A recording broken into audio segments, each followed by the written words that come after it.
40페이지 보면 무효와 취소가 있습니다. 원래대로 순서대로라면 부관이라는 걸 먼저 봐야 돼요. 그게 법률행위의 유효 요건 중에 하나인데 조문 순서가 이렇게 되어 있어서 대부분의 교재가 무효와 취소를 먼저 넣어놨습니다. 무효와 취소는 간단하게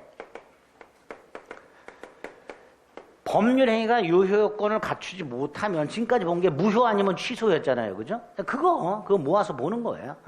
무효하고 취소는 공통적으로 계약은 했는데 이거 성립했다 그래요. 계약이 체결됐다 이런 뜻이에요. 계약이 체결됐는데 이게 유효 요건을 못 갖춘 거예요. 그러면 무효가 원칙이잖아요. 그러죠? 유효 요건을 못 갖췄으니까. 근데 이제 예외적으로 뭐도 있더라. 취소할 수 있는 경우도 있었죠. 차고나 사기 강박 같은 거. 그죠? 자, 이렇게 일끝 계약을 했는데 그 계약이 무효이거나 취소할 수 있는 경우라면 이걸 이제 어떻게 처리할 것인가를 따로 모아놓은 게 무효와 취소 파트다라고 생각하시면 돼요. 자, 그 중에서 무효는 이렇게 돼 있죠. 양가로 1번 의.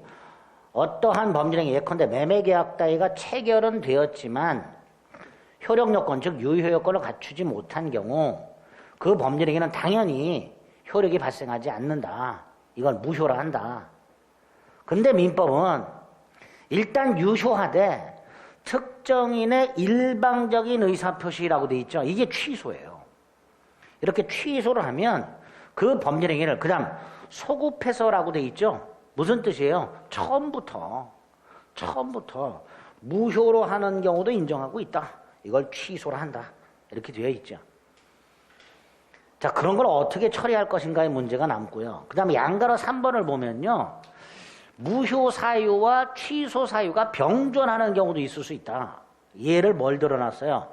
만취한 미성년자가 부모 동의를 받지 않고 계약을 하는 경우. 만취했으니까 무효잖아요.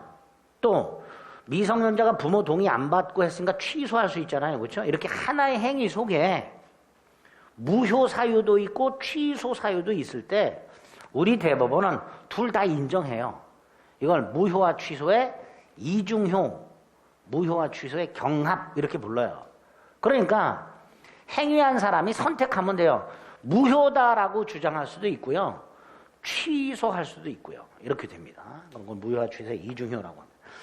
그 다음 이제 무효의 종류가 나와 있는데 이 종류 입문 과정에서는 무효와 가서 이 종류만 좀 구별합니다.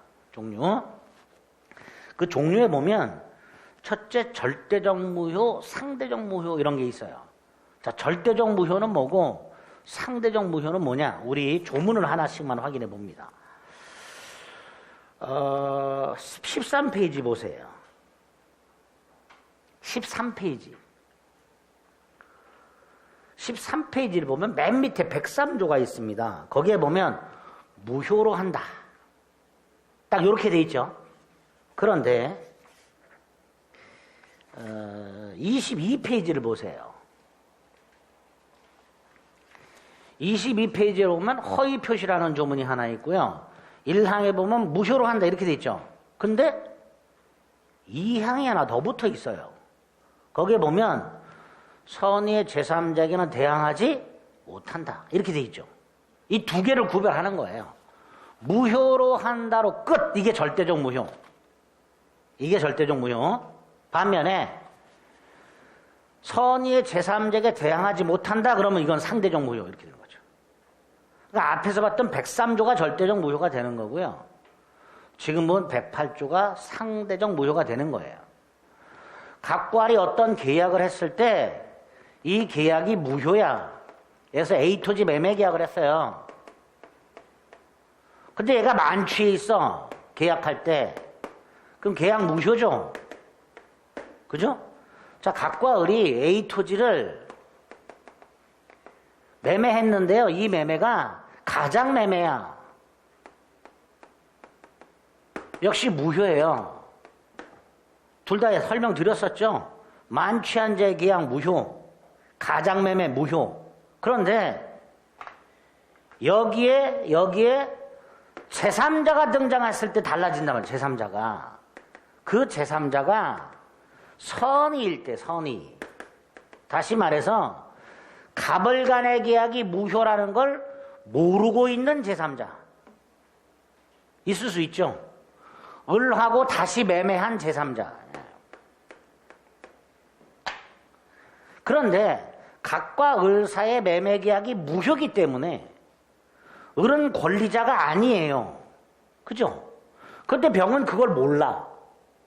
그러니까 을을 권리자라고 믿고 거래한단 말이죠. 이럴 때 병이 권리를 취득할 수 있는가 없는가, 그게 절대적 무효, 상대적 무효가 되는 거예요. 절대적 무효는요, 선의의 제3자한테도 무효를 주장할 수 있어요.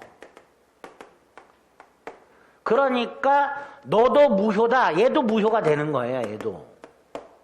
얘도 권리를 취득 못하는 거예요. 그런데 상대적 무효는 선의의 제3자에게는 무효를 주장을 못해요. 야, 너도 무효다, 이런 소리를 못해요. 그러니까 얘한테만은 유효가 되는 거예요. 결론이 달라져요. 절대적 무효하고 상대적 무효는. 그래서 절대적 무효, 상대적 무효는 공히 당사자 사이에서는 무효지만 그 무효를 모르는 제3자에게도 무효냐, 모르는 제3자에게는 무효를 주장 못하냐, 이렇게 구별을 하는 걸 절대적 무효, 상대적 무효라고 하게 됩니다. 그 개념만 구별할 수 있으면 돼요. 그 다음에 41페이지로 돌아가면 전부 무효, 일부 무효가 나와 있습니다. 전부 무효, 말 그대로 전체가 무효예요. 얘가 뭐가 있어요? 갑과 을이 갑의 주택, 41페이지 상단을 보면 갑과 을이 갑의 주택에 대해서 매매계약을 체결했는데, 매매계약을 체결하기 전에 주택이 이미 전부 멸실된 경우, 멸실이란 건 사라졌다 이런 뜻이죠. 그죠? 멸실된 경우, 계약 체결 전에 주택이 이미 멸실됐으니까 계약을 체결할 당시 주택은 존재하지 않죠. 원시적 불능이지. 계약은 전부가 무효가 될 거야. 반면에 일부 무효, 갑과 을이 갑의 주택 및 부속 창고에 대해서 계약을 체결했는데 계약 체결 전에 부속 창고만 일부 멸실된 경우, 주택은 멀쩡히 있어. 그러면 전부가 무효가 아니라 일부만 무효잖아요. 그죠? 요게 문제가 되는 거죠. 이렇게 법률행위 일부만 무효일 때 그 법률행위를 전체를 무효로 할 거냐, 일부만 무효로 할 거냐, 이런 문제가 생길 수 있기 때문에 137조에서 첫 번째 문장만 전부를 무효로 한다, 이렇게 해놨죠. 그것만, 법률행위 일부분이 무효일 때 원칙이 전부를 무효로 하는구나, 그것만 생각해 두면 됩니다. 어렵질 않아요. 자, 마지막이 확정적 무효와 유동적 무효라고 되어 있는데, 확정적 무효는 말 그대로 무효로 확정이 되어 있어요. 다시 말해서 유효가 될 여지가 없어. 반면에 유동적 무효는 아까 불확정적 무효라고도 했죠. 무효는 무효인데 별도의 요건을 갖추면 유효가 될 수 있어. 무권 대리처럼. 그런 걸 유동적 무효, 불확정적 무효라고 해요. 또 하나 아주 중요한 토지거래 허가 구역 내 토지거래. 아까 말씀드렸죠. 토지거래 허가 구역 내에서 토지를 거래했을 때 허가를 꼭 받아야 된다 그랬죠. 이 허가는 특별 유효 요건이에요. 그 다음 이 허가를 먼저 받고 거래를 하느냐, 거래를 하고 허가를 받느냐. 1번 허가 받고 거래할까요? 거래 먼저 하고 허가를 받을까요? 네? 자, 다시 말해서 이게 사전 허가냐 사후 허가냐, 이거부터 한번 생각해 보세요. 허가를 받고 거래를 할까요? 거래를 먼저 하고 허가를 받을까요? 네, 사후 허가예요. 관할관청의 허가는 사전 허가도 있고 사후 허가도 있어요. 사전 허가의 대표가 건축 허가예요. 건축 허가로 받고 건물을 지어야 돼요. 그게 원칙이에요. 반면에 토지거래 허가는 거래 후 허가예요. 거래 후 허가. 그러니까 1월 10일 날 일단 허가 없이 거래를 해요. 매매를 해. 그리고 나서 허가를 받아요. 자, 허가 없이 거래했으니까 무효잖아요. 그죠? 허가를 받으면 유효가 돼요. 그러니까 당연히 거래한 날부터 허가를 받을 때까지 유동적 무효 상태가 나오게 되는 거예요. 허가는 특별 유효 요건이고 거래 전 허가가 아니라 거래 후 허가이기 때문에 허가 없이 거래를 한 날부터 허가를 받을 때까지 유동적 무효 상태가 나오게 됩니다. 이제 여기서 많은 문제가 생겨요. 예를 들어서 1월 10일 날 거래를 했어요. 1월 30일 날 허가를 받았어요. 그런데 그 전에 1월 20일 날 을이 중도금을 주기로 했어요. 중도금. 자, 1월 20일이 되면 갑은 중도금 달라 그러겠죠. 그죠? 을 줘야 돼요? 안 줘도 돼요? 을 줘야 돼요? 안 줘도 돼요? 그냥 이런 거 해결하는 거야. 안 줘도 되는 거야. 왜? 무효잖아요. 아니, 약속했잖아요. 약속을 했는데 약속이 뭐예요? 계약. 근데 그 계약이 뭐예요? 무효. 아직은 무효잖아요. 무효라는 건 뭐예요? 권리 의무가 생기지 않는다. 그러니까 설령 허가 전에 미리 중도금을 주기로 약속을 했다 하더라도 이게 무효기 때문에 중도금을 지급할 의무가 없다. 이런 식으로 결론이 나오게 됩니다. 이 토지거래 허가구역 내에서 허가를 받지 않고 거래한 사람들 사이에 분쟁이 많아요. 생각해 보세요. 중간에 뭐 땅값이 뛰거나 폭락하거나 이런 경우 있을 수 있잖아요. 그죠? 그러다 보니까 허가를 받기 전에 당사자 간에 다툼이 생기는 경우가 꽤 많은데 그 다툼이 생겼을 때 기본이 뭐예요? 계약은 무효다에서 출발하는 거예요. 허가를 받기 전에는. 다만 그 무효가 유동적 무효인 상태가 되는 거예요. 그래서 토지거래 허가구역 내에서의 다툼이 많기 때문에 판례가 굉장히 많고요. 그 기본이 되는 게 요 틀이에요. 특별 유효 요건이다. 사후 허가다. 그 결과 거래 후 허가 전 무슨 무효? 유동적 무효. 따라서 채권 채무는 발생하지 않는다. 설령 약속을 했다 하더라도. 그죠? 여기 기본적인 내용이 되는 거예요. 그거 머릿속에 넣어두시면 됩니다. 41페이지 확정적 무효와 유동적 무효가 있고 그 다음에 유동적 무효가 있고 그 밑에 토지거래 허가를 받지 않은 토지거래계약의 법률관계라고 해서 세 줄이 나와 있습니다. 그거 머릿속에 딱 넣어두시면 되는 거예요. 됐죠? 여기까지가 이제 무효에서 기억하실래요. 그 다음에 취소는 각과 을이 A토지 매매 계약을 했어요. 그런데 갑이 계약 당시 미성년자인데 부모 동의를 안 받았거나 미성년자인데 중요 부분에 착오가 있었거나 사기나 강박을 당한 경우 세 가지 다 뭐 할 수 있었어요?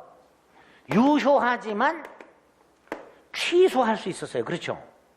그래서 계약을 했는데 계약 당시에 이런 사유가 있었을 때만 미성년자가 부모 동의 없이 계약을 했거나 중요분에 착오가 있었거나 사기나 강박을 당했을 때 그때 일단 계약은 뭘로 하고 유효를 하고 어느 일방이 일방적으로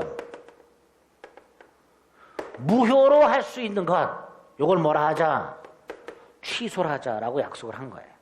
그래서 취소에 의해 유효하게 성립한 법률의 효력을 법률 행위 당시 제한 능력, 착오, 사기, 강박을 이유로 나중에 법률 행위 시까지 소급해서 무효로 만들어 버리는 특정인의 의사표시라고 돼 있죠. 일방적인 의사표시 이거를 취소라고 한다.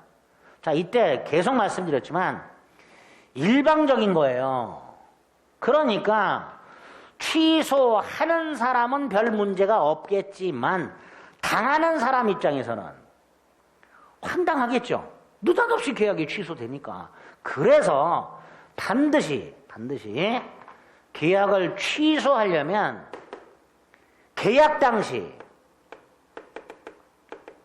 법에서 정한 취소 사유가 존재해야 돼요. 그 취소 사유가 바로 요거란 말이죠. 딱 요 경우에만 우리 법은 취소할 수 있도록 해놨습니다. 그게 2번의 양가로 1번이죠. 계약을 일방적으로 취소하는 것이기 때문에 상대방에게 지대한 영향을 미친다. 따라서 상대방이 받아들일 만한 취소 사유가 존재해야 돼요. 그래서 우리 민법이 취소 사유를 딱 못을 박아놓은 거예요. 요 경우에만 취소가 가능해요. 그 취소 사유도 반드시 계약 당시 존재해야 돼요. 계약 당시. 그럼 보세요. 각과 을이 계약을 했는데 여기 보세요. 계약을 했는데 계약 당시 이런 게 없었어요. 멀쩡했어. 그런데 얘가 30일 날 잔금을 주기로 해놓고 잔금을 안 줘. 그럼 갑은 언제까지 기다릴 수는 없고 몇 번 을에게 기회를 줬다가 끝내 을이 잔금을 안 주면 갑은 계약을 무효로 만들어야 될 거 아니에요. 이때 갑, 이 계약을 취소할 수 있다 없다? 없어요. 이때는 취소가 아니라 해제라는 제도가 따로 있어요. 그러니까 계약 당시에 뭔가 문제가 있을 때는 취소하는 거고요. 계약 이후에 뭔가 문제가 생기면 취소가 아니라 해제를 하는 거예요. 개념이 분명하게 서 있어야 돼요. 취소는 계약 당시에 문제가 있어요. 계약 당시. 해제는 계약 이후에 문제가 생겼을 때 해제하게 됩니다. 해제는 나중에 저기 계약법 가서 다시 합니다. 자, 어쨌든 취소 사유는 이렇게 법에서 규정되어 있는 거고 행위 당시에 존재해야 되고요. 그 다음 계약을 취소할 수 있는 사람도 딱 정해놨어요. 우리 민법이. 제한능력자, 착오한 사람, 사기 강박을 당한 사람, 플러스 미성년자의 부모, 법정 대리인이죠. 대리인. 얘네들이 죽었어. 만약에 취소하지 않고. 상속인이 해야 되겠죠. 승계인. 이렇게. 제한능력자, 착오에 의해서 의사표시한 사람, 사기 강박에 의해서 의사표시한 사람, 그 사람들의 대리인, 그 사람들의 승계인. 취소를 할 수 있는 사람도 딱 정해놓은 거예요. 자, 이렇게 계약 당시에 제한능력이라든가 착오라든가 사기 강박을 당한 경우에 요러요러한 취소권자가 계약을 취소할 수 있고 다른 사람은 안 되고, 자, 이때 계약을 취소를 하면 무효가 되는데 언제부터 무효가 된다? 처음부터. 오른쪽 141조 처음부터 무효. 이렇게. 그죠? 요 처음부터를 뻑 하면 취소한 때부터라고 출제를 잘 해요. 처음부터 무효가 된다. 여기까지. 자, 그런데 보세요. 갑과 을이 매매 계약을 할 당시에 갑이 미성년자였어요. 그럼 이 계약을 취소할 수 있죠. 그죠? 미성년자와 미성년자 부모한테 취소권이 생겨요. 미성년자하고 미성년자 부모한테 취소권이 생겨. 그런데 이 취소권은 말 그대로 권리예요. 권리. 의무가 아니야. 그 말은 취소할 수도 있고 안 할 수도 있는 거예요. 여기서 선택의 길이 두 갈래가 생기는 거야. 취소를 하면 뭐가 되고 무효가 돼. 그죠? 그럼 잘 보세요. 이 취소할 수 있는 행위는 취소하기 전에는 유효잖아요. 근데 취소하면 뭐가 돼요? 무효가 되죠. 그러니까 이 유효는 유동적 유효가 되는 거예요. 그죠? 아까 유동적 무효가 있었죠? 이번에는 유동적 유효라는 개념이 나와요. 유동적 무효는 뭐였어요? 무효는 무효인데 유효가 될 수 있을 때, 유효가 될 여지가 있을 때, 이게 유동적 무효였죠. 그럼 반대로 유동적 유효는 유효인데 무효가 될 여지가 있을 때, 그걸 뭐라 한다? 유동적 유효 이렇게 되겠죠. 이 유동적 유효 상태가 취소를 하면 무효로 확정이 되는 거예요. 그죠? 그 다음 아까 취소권은 권리라 그랬어요.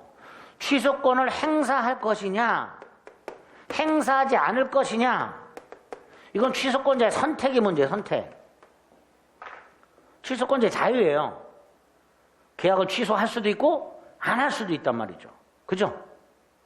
여기서 취소를 선택을 하면 뭐가 되고 무효로 확정이 되고, 나 취소 안 할래,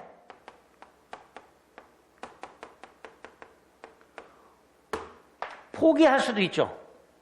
그렇죠? 예를 들어서 미성년자가 하도 때를 써가지고 부모가 오토바이를 사줬어. 학교 왔다 갔다 좀 잘하라고.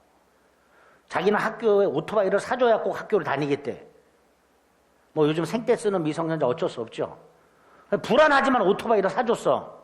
부모가. 얼마 지나지 않아서 오토바이가 사라졌어. 어땠냐 그랬더니 팔아먹었대. 부모 입장에서는 그 오토바이 팔아먹은 걸 취소하고 싶을까, 잘했구나 싶을까? 부모 입장에서 취소해요? 아, 오토바이 저는 취소 안 할 것 같아요. 하도 때를 써가지고 사주긴 사줬는데 지가 팔아먹었어.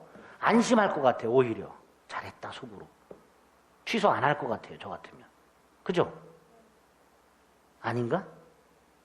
취소해야 돼. 그래도 자식놈이 오토바이 타고 가다가 사고가 나든 말든 일단 취소는 해야 돼? 사준 건데? 취소 포기할 수 있단 말이죠. 이렇게. 여기서 취소권자가 취소권을 갖고 있는 사람이 난 취소 안 할래. 이거를 4번의 양가로 1번 취소할 수 있는 행위의 추인이라고 부릅니다. 아까 추인이 우리 시험에 3개가 나온다 그랬어요. 기억나세요? 그 중에 무권대리 추인 하나 봤잖아요. 또 하나가 이거야. 취소권을 갖고 있는 사람이 취소를 하지 않고 나 취소하지 않겠다, 취소권을 포기하겠다 라고 말하는 거, 그거를 멋있게 취소할 수 있는 행위의 추인. 나 취소 안 할래 라고 말하는 것보다 취소권을 포기하겠다 라는 말이 더 멋있죠. 더 멋있는 거, 취소할 수 있는 행위를 추인하겠다. 훨씬 멋있죠. 그게 이거예요. 어찌됐든 정리합니다. 취소란 무효와 마찬가지로 법률 행위를 했는데 그 행위할 때 이런 사유가 있었어. 하지만 계약은 일단 유효야. 그런데 그 계약을 한 사람들과 요 사람들에게 취소권이 생겨. 그 취소권을 행사할 수도 있고 포기할 수도 있어. 행사를 하면 무효로 확정이 돼. 언제부터? 처음부터. 반대로 취소권을 포기하면 더 이상 취소를 못하지요. 유효로 확정이 돼. 이때 취소권을 포기하는 걸 멋있게 뭐라고 말한다? 취소할 수 있는 행위의 추인. 그죠? 집에 가서 한번 써먹어 보세요. 애가 뭐 사준 거 지 멋대로 팔아먹었을 때 취소도 한번 해보고, 잘했다, 나 취소 안 할래, 그렇게 말하지 마시고 너의 행위를 내가 추인하겠다, 뭐 이렇게. 그럼 애가 그러겠죠. 뭔 소리요? 그러겠죠.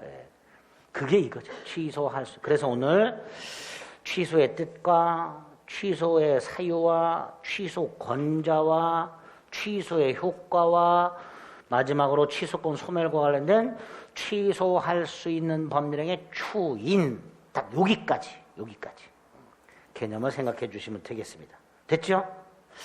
그 다음에 한 장을 넘기면 앞으로 봐야 될 용어 중에서 소멸시효 기간과 제척 기간이라는 게 하나, 두 개가 나와 있어요. 찾으셨어요? 자, 우리 민법은요, 권리자가 권리를 갖고 있는데 그 권리를 행사를 안 해요. 이때 그 권리가 천년만년 소멸하지 않고 존속하는 게 있어요. 권리 중에는 소유권 같은 거. 내가 어떤 물건의 소유권을 갖고 있어. 그 소유권은 내가 포기하지 않는 한 10년, 20년, 30년 쭉 존속을 해요. 이런 권리들이 있고, 반면에 일정 기간 행사를 안 하면 소멸하는 권리가 있어요. 권리 중에는 자, 권리자가 권리를 행사하지 않고 있고 일정한 기간이 지나면 권리가 소멸하는 경우 있다 그랬죠? 이때 요 기간이 두 종류가 있어요. 소멸시효 기간과 제척 기간. 근데 이 소멸시효 기간과 제척 기간 자체는 우리 시험 범위가 아니기 때문에 명확하게 생각할 필요 없고요. 자, 소멸시효라는 건 채권에 적용이 돼요. 채권. 내가 돈을 꿔줬어. 이런 거. 내가 동네 중국집에 외상값이 3만 원 있어. 음식 외상값이. 그러면 중국집 사장님은 나한테 외상 3만 원 내놔. 채권 있죠? 이런 거. 이런 채권은 일정 기간 행사하지 않으면 소멸해요. 그럴 때 그 기간을 소멸시효 기간이라고 불러요. 반면에 지금 이 취소권 같은 거 있죠? 아까 취소권 같은 건 일방적이라 그랬죠? 이거 채권 아니죠? 돈 갚아라 이런 거 아니잖아요. 그냥 계약을 취소한다. 취소한다고 하면요, 상대방 동의나 승낙을 받을 필요 없이 일방적으로 취소가 돼버려요. 이렇게 권리 중에서 일방적인 권리, 이런 걸 형성권이라고 해요. 무슨 권? 형성권. 권리 중에서 일방적인 거, 뭐뭐 해! 그럼 그대로 되는 거. 계약을 취소한다! 취소되는 거. 계약을 해제한다! 해제되는 거. 상대방 동의나 승낙을 받을 필요 없이 계약이 소멸해버려. 이런 권리를 뭐라 한다? 형성권이라고 불러요. 이런 형성권은 제척기간이 적용이 돼요. 자, 권리자가 권리를 일정 기간 행사하지 않으면 그 권리가 소멸하는 경우가 있다. 이때 그 기간이 두 종류가 있다. 소멸시효 기간과 제척 기간. 소멸시효는 채권에 적용이 되고 제척 기간은 형성권이라는 권리에 적용이 된다. 그럼 형성권이란 게 뭐냐? 일방적인 거. 채권은 돈 내놔. 이게 채권. 다르죠? 그 다음 소멸시효는요, 중단이 될 수가 있어요. 아까 중국집 사장님이 나한테 3만 원 외상채권이 있어. 근데 이거를 1년간 달랏소리 안 하면 소멸해요. 1년간. 그러니까 나는 중국집 사장님을 1년만 잘 피해 다니면 돼요. 그러니까 외상값 있는 중국집이 아니고 돌아서 가겠죠. 이렇게 쭉쭉. 숨어 다니고 그럴 거예요. 어쨌든 1년만 잘 피해 다니면 외상금 채권은 소멸합니다. 그런데 한 11개월 잘 피해 다녔어. 그런데 한 달 남았어. 한 달 남았는데 급하게 어쩔 수 없이 중국집 앞을 지나가게 생겼어. 눈치 보고 싹 지나가고 있는데 갑자기 사장님이 문을 벌컥 열더니 3만 원 내놓으래. 외상값을. 그러면 중국집 사장님은 권리를 행사했잖아. 그러면 지금까지 잘 피해 다녔던 11개월의 중단이 딱 되고 그 11개월은 없었던 게 되고 다시 1년이 돼요. 다시 1년이. 이런 걸 소멸시효 중단이라고 그래요. 그러니까 잘 피해 다녀야 돼. 이건 소멸시효 중단이라고 해요. 그런데 제척기간은 그런 중단이란 게 없어요. 그냥 제척기간이 뭐 10년, 5년 그러면 딱 그게 지나면 끝. 중간에 뭐 중단이 되거나 없어지거나 이런 게 없고요. 쭉 기간이 진행이 됩니다. 그런 차이가 있어요. 소멸시효 기간과 제척기간은. 자, 우리 시험에서 소멸시효 기간과 제척기간을 명료하게 구별할 필요가 없어요. 이 자체가 우리 시험 범위가 아니야. 그런데 가끔 읽다 보면 이러이러한 권리는 소멸시효에 걸린다 또는 소멸시효가 중단된다 이런 표현들이 나와요. 그거 이해하셔야 되고 나중에 다시 한번 또 말씀드리겠지만 제척기간은 제척기간 경과로 소멸한다 뭐 이런 표현들이 나와요. 그러니까 그런 표현들을 이해하기 위해서 소멸시효가 뭐고 제척기간이 뭔지 간단히 개념을 잡은 거예요. 그러니까 너무 고민하지 마세요. 자, 그 소멸시효와 제척기간이 있습니다. 양가로 1, 양가로 2 두 종류가 있다. 소멸시효는 이런 거다. 제척기간은 이런 거다. 간단히 그 개념 정도 생각하시고 특히 오른쪽 위에 두 번째 줄 취소권, 해제권과 같은 형성권이 뭐에 걸린다? 제척기간이죠. 여기서 형성권의 개념, 일방적 권리 이런 걸 형성권이라 한다. 됐지요? 그 정도. 무효와 취소 이제 이 정도 보시면 돼요. 자, 1월 달부터 본격적으로 기본서를 공부할 준비를 지금 차근차근히 하고 있는 거예요. 자, 민법 총칙 마지막 원래대로 따지면 무효 취소 보기 전에 먼저 해야 되는 거예요. 유효 요건이 4개, 목적, 의사표시, 대리.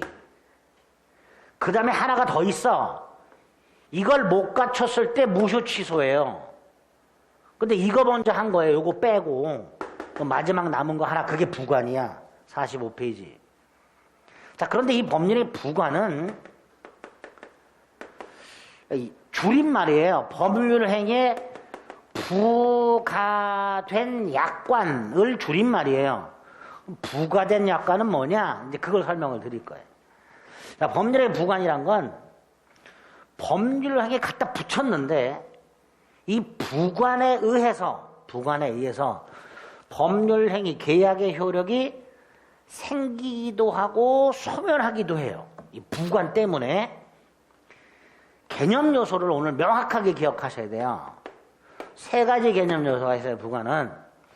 이 부관은 수험생분들이 굉장히 어려워하세요. 한 문제 나오는데 너무너무 어려워하세요. 근데 일단 개념부터 잡고 종류가 어떤 게 있는지부터 머릿속에 딱 박은 다음에 부관을 공부를 해야 됩니다. 시험 보러 가는 그 순간까지 부관을 제대로 뭔지 설명 못하는 분들이 태반이에요. 부관의 개념만 오늘 정확하게 좀 숙지합니다. 종류하고. 갑이 을에게 자동차를 주기로 해요. 공짜로. 이걸 증여계약이라고 해요. 자동차를 사주기로 했어. 공짜로. 돈 받고 주면 매매고요. 그냥 주면 증여가 되는 거예요. 계약이에요. 계약. 그런데 갑이 을에게 대신 내년 시험에 붙어라 그랬어요. 을은 좋다 말았죠. 자동차 사줄게. 진짜? 대신 내년 시험 붙어. 그럼 사줄게. 자, 요렇게 약속을 한 경우. 이렇게. 갑과 을의 증여계약이라는 법률행위는 했어요. 하지만 을은 아직 권리가 없어요. 을은 언제 권리가 생겨요? 시험에 붙어야 권리가 생겨요. 자, 권리가 생긴다는 건 증여계약의 효력이 발생하는 거죠.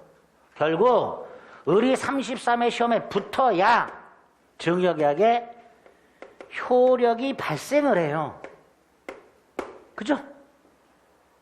갑과 을 사이의 증여계약은 했지만 그 계약이 을의 시험에 붙어야 효력이 생겨. 또 갑이 을에게 다달이 학원비를 줘요. 그런데 을이 33회 시험에 붙으면 더 이상 학원비를 줄 필요가 없지요. 그죠? 학원비 지급을 중단할 거예요.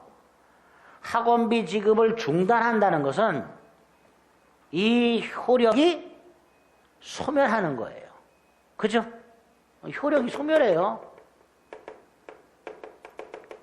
시험에 붙으면. 그러니까 각과 을사의 자동차 증여계약이나 학원비 증여계약이 을의 시험에 붙으면 효력이 생기거나 효력이 소멸한단 말이죠. 그래서 을의 33회 시험 합격이 계약의 효력을 발생 또는 소멸시키게 됩니다. 이렇게 법률 행위의 효력을 발생시키거나 소멸시키는, 범죄의 효력을 발생시키거나 소멸시키는 두 번째, 33회 시험 합격. 과거에 이미 발생한 사실이에요? 아니면 현재 발생한 사실이에요? 나중에 발생할 사실이에요? 나중에 발생할 사실이죠. 그 다음, 자동차를 주겠다. 다만 시험에 붙어라. 이 시험에 붙으라는 거 국가나 법이 요구했어요? 갑이 요구했어요? 갑이 요구했죠. 당사자가 부과했어요.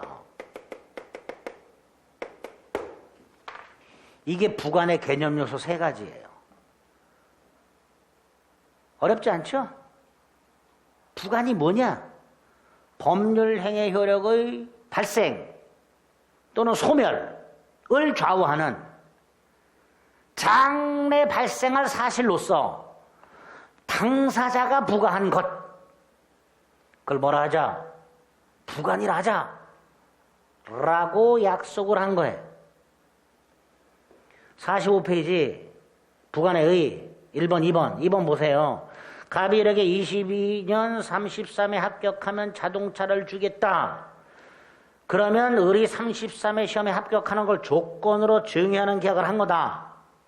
이때 을이 중개사 시험에 합격하는 것은 증여계약의 효력을 발생시키는 장래 사실이고 갑이 부과했다. 그러니까 뭐다? 부관이다. 이렇게 되는 거죠. 그죠? 부관의 개념 요소 세 가지예요. 꼭 기억하셔야 돼요. 기억은. 이 개념 요소에서도 시험 지문에 나와요. 효력 발생 소멸을 좌우한다는 거, 장래 사실이라는 거, 당사자가 부과했다는 거, 이 세 가지 개념 요소 꼭 기억해 주셔야 돼요. 자, 그 다음에 부관의 종류도 오늘 구별하셔야 되는데, 이런 경우 갑이요, 아들이 만 18세예요. 면허증을 땄어요. 운전면허증. 차를 사내놓으래. 면허증 땄다고. 근데 아직 미성년자야. 그래서 사줄게. 사주는데 내년에 사줄게. 19세가 되면. 이렇게 약속을 했어요. 그러면 이 계약도 을이 19세가 되어야 효력이 발생해요. 그죠? 을이 19세가 되어야 효력이 발생합니다. 자, 갑이 성년이 된 을에게 자동차를 사줘요. 자동차를 사주면서 5년만 타라. 5년 뒤엔 반환해라. 이렇게 약속을 했어요. 그런데 을의 입장에서 자동차를 돌려준다는 것은 권리가 소멸하는 거죠. 권리가 소멸한다는 게 뭐예요? 효력이 소멸하는 거잖아. 그러니까 24세가 되면 증여계약의 효력이 소멸해요. 그러면 여기서도 위하고 똑같이 을이 19세가 된다. 또는 24세가 된다. 이게 자동차 증여계약의 효력을 발생시키거나 소멸시켰잖아요. 장래 사실이죠. 갑이 갖다 붙였죠. 이것도 부관이 되는 거예요. 똑같이. 다만 위에 거 시험 합격 여부, 발생 여부 확실해요? 불확실해요? 불확실하죠. 반면에 밑에 거 19세가 되는 거, 25세가 되는, 24세가 되는 거 확실해요? 불확실해요? 확실하죠. 날짜까지 정해져 있지 뭐. 이렇게 장래 발생 사실 중에서 그 발생 여부가 불확실한 거를 조건이라 하고 확실한 것을 기한이라 하자. 이렇게 약속을 한 거예요. 조건과 기한. 네? 우리 일반적으로는 밑에 것도 다 조건이에요. 네가 성년이 되는 걸 조건으로. 보통 이렇게 약속 많이 하죠. 일반적으로는 다 조건이라고 그래요. 조건이라고. 법을 모르는 사람들은 야 네가 성년이 되는 걸 조건으로 사줄게. 이런 식으로. 그런데 법에서는 구별을 하자라는 거지. 불확실한 건 조건이라 하고 확실한 건 기한이라 하자. 이렇게. 그 다음 조건이 발생하는 거, 시험에 붙는 거, 이걸 조건 성취라고 해요. 기한이 발생하는 거, 이걸 도래라고 해요. 조건 성취, 기한 도래. 이렇게. 조건이라는 부관이 발생하는 것, 조건 성취. 기한이라는 부관이 발생하는 것, 기한 도래. 이때 조건이 성취가 되거나 기한이 도래했을 때 그 결과 효력 발생 또는 소멸이죠. 그죠? 이것도 나누는 거예요. 조건이 성취가 됐을 때 효력이 발생을 해. 이걸 정지 조건이라고 부르자. 정지 조건. 조건이 발생했을 때 효력이 소멸한 걸 해제 조건이라고 부르자. 기한이 도래했을 때 효력이 생겨 시기라고 부르자. 기한이 도래했을 때 효력이 소멸해 종기라고 부르자. 이렇게. 제가 약속한 게 아니고요. 학자들이 약속을 해놓은 거예요. 이거를. 그러니까 부관을 공부하려면 이건 머릿속에 있어야 돼. 일단은. 이걸 모르고 야 정지 조건이 뭐요? 그럼 벌써 그 게임 끝난 거예요. 그러니까 부관은 개념을 정확하게. 그 내용이 일단 부관의에 1, 2, 3, 4가 있어요. 그리고 이번에 조건을 봤더니 뭐라고 돼 있어요? 법률행위 효력의 발생 또는 소멸을 장래 불확실한 사실에 의존하게 한다. 불확실한. 그죠? 종류가 두 개가 있어요. 정지 조건과 해제 조건. 자, 정지 조건은 조건이 성취가 되면 효력이 발생. 해제 조건은 조건이 성취가 되면 효력이 소멸. 그죠? 그 다음 기한은 뭐라고 돼 있어요? 다음 페이지? 이렇게 돼 있죠. 법률의 효력의 발생 또는 소멸을 장래 발생의 확실한 사실에 의존케 한다라고 돼 있죠. 종류가 두 개가 있죠. 시기와 종기. 그 종기 예를 보세요. 임대차 계약을 하면서 그 기간을 2022년 1월 1일부터 2022년 12월 31일로 정했어. 그러면 2022년 1월 1일이 되면 효력이 생기죠. 시기.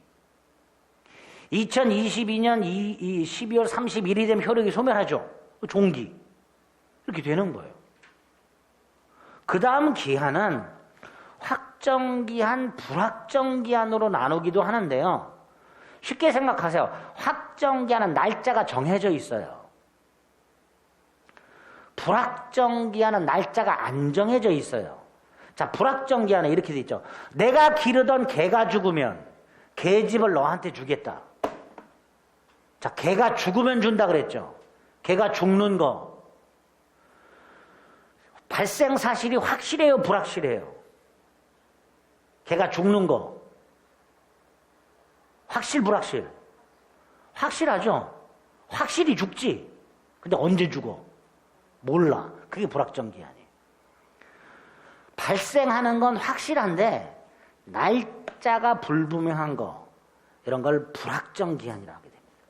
그래서 기한은 시기종기, 확정기한, 불확정기한 나누자. 그 다음에 이 기한하고 비슷한 개념이 두 개가 더 있어요. 기간과 기일. 간단히 구별하시면 돼요. 기일은 그냥 정해진 날짜, 그 특정 날짜, 그게 기일이에요. 언제까지 갚아라. 변제 기일 이렇게 돼요. 기간은 언제부터 언제까지, 이게 기간이 되는 거예요. 언제부터 언제까지. 반면에 기한은 거기에 법률행위를 갖다 붙여요. 기한은 법률행위와 결합이 돼요.